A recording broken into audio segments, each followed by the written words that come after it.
Well, even though I think it's very true that Tunisia and Libya are very important in terms of changes in Arab political culture, and this is what Sander was referring to, the new conversations that are happening in the Arab world.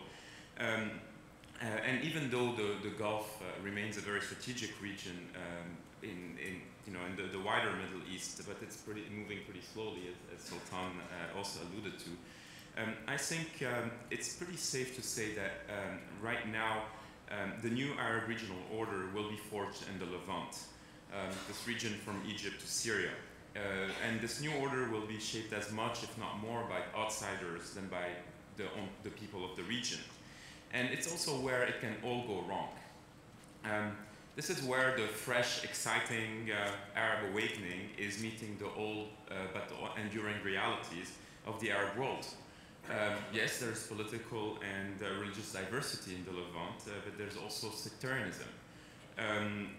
There is also, the enduring interstate conflict. The Arab-Israeli conflict is pretty much on our mind these days with the upcoming vote at the UN, but also the events in Egypt yesterday and today, the questions about whether the peace treaty between Egypt and Israel can survive the current street politics in Egypt. It's also where Iranian influence is still felt, decreasingly so in a way, but not just Iranian influence, but the perception of Iranian influence. There's a sense that the Levant is very vulnerable. There is a sense in the Gulf that Iran is not only very has there's Iranian malevolence in the region, but this is also where Iran is most vulnerable because there's a possibility of using other actors to decrease Iranian reach there. As I said, this is where Gulf influence can be felt increasingly so.